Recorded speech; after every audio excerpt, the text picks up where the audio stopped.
Hello, everyone. This is Yahweh. I am speaking to you now from Salt Lake City, Utah. Today is the 24th of March, 2013.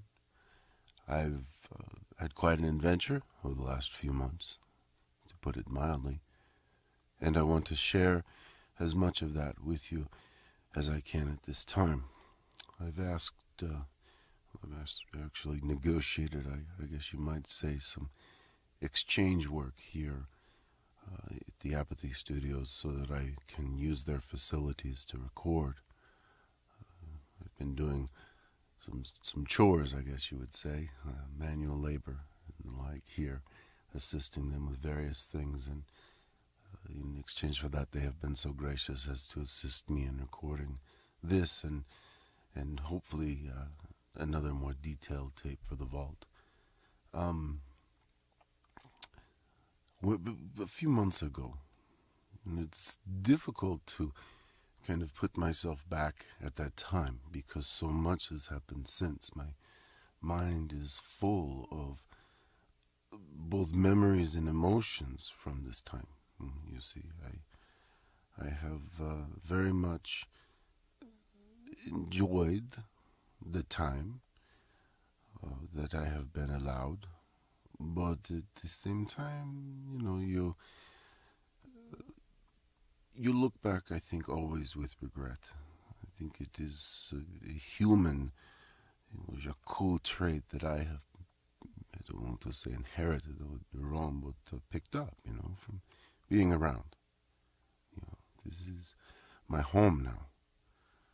I have actually been with some of the nice young men here in the various musical groups, trying to get introduced to Yajweh, and I find it very difficult to approach anyone in that way.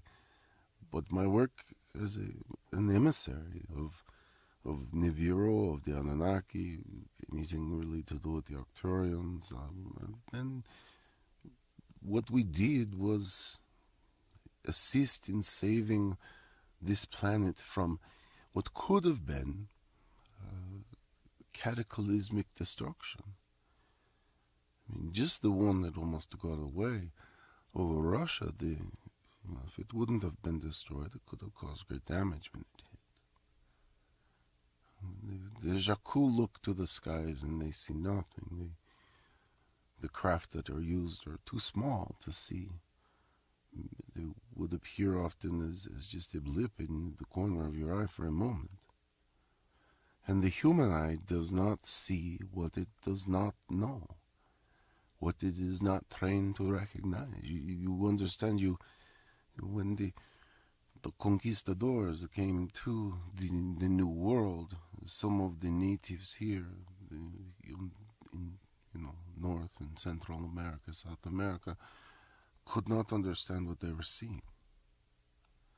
This I've heard secondhand, but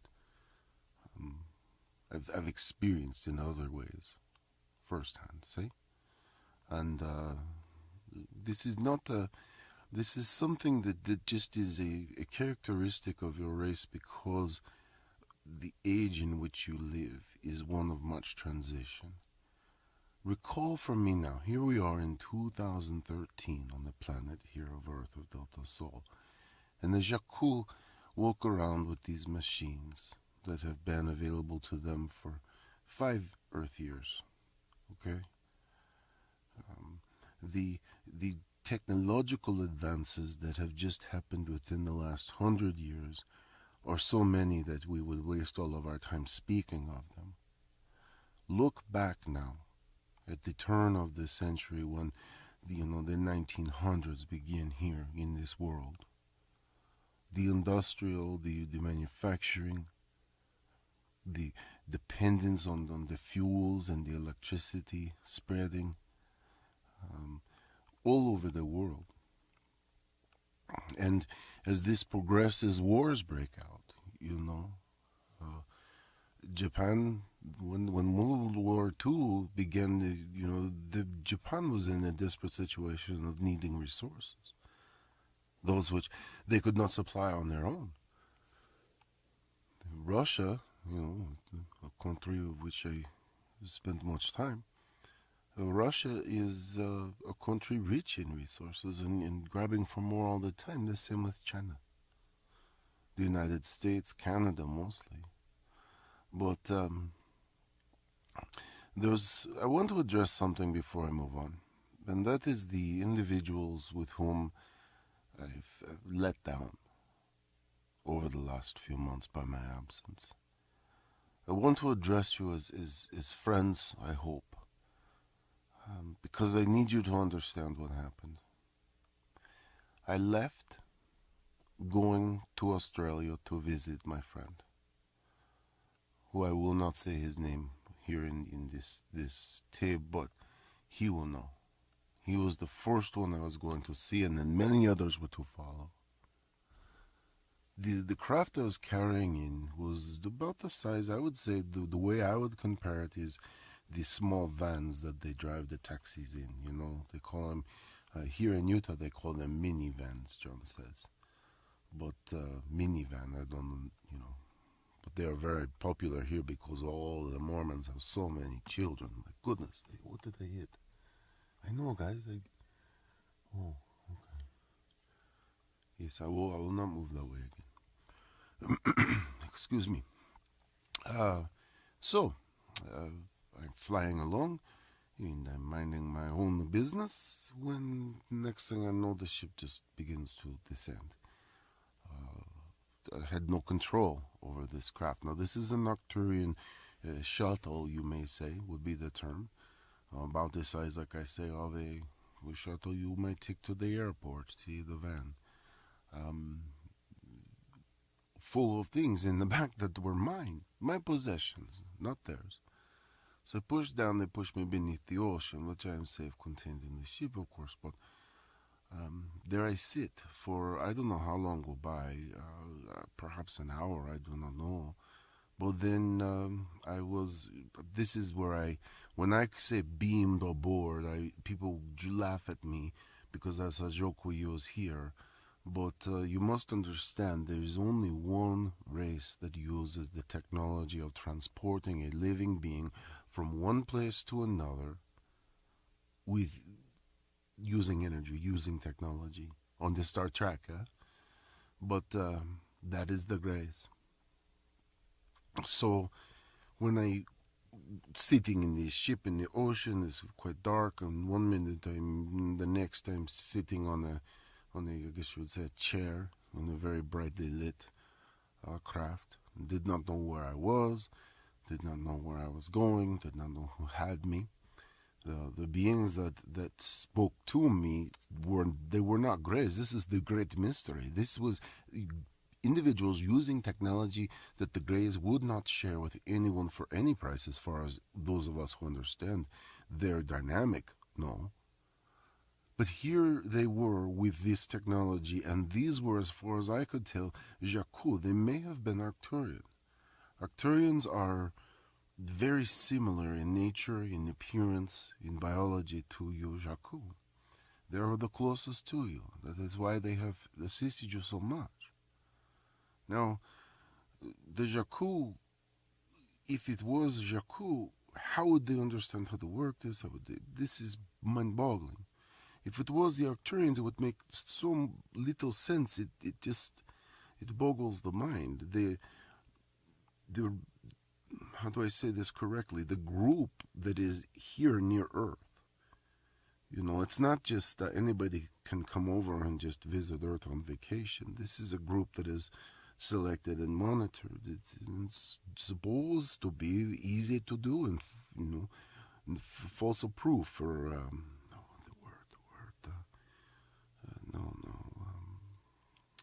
one moment.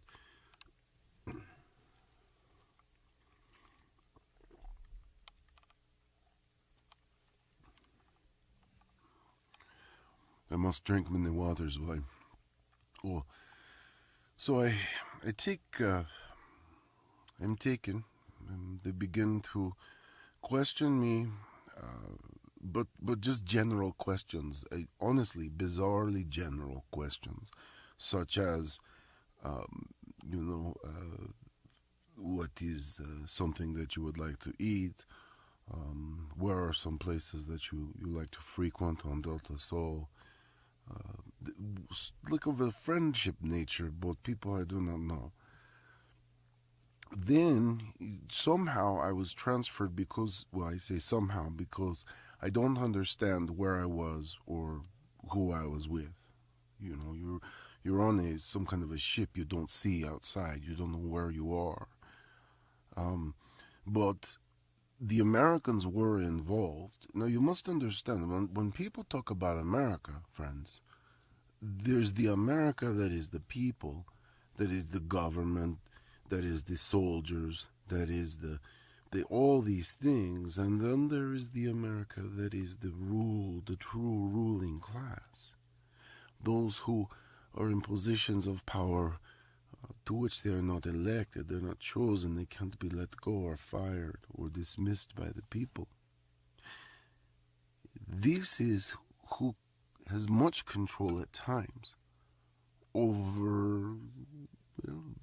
One example for sure is the internet. The internet is something that people say, oh, it should be free, and it is to some extent, but you must understand that as soon as something goes out there, it can be tracked. Though I don't understand it, but the Jakku technology, those that deal with this, they explain it to me very clearly how this, is so available. The To be given over to the United States was not a bad thing, first of all, because the United States is usually the logical choice for, I guess you would say, third parties here on Earth, for which they have nothing else to do with, because the United States has many installations of bases all over, they take them there, move them around. But they decided to put me in Guantanamo. Now, for this, I do not know why, but I was not mistreated.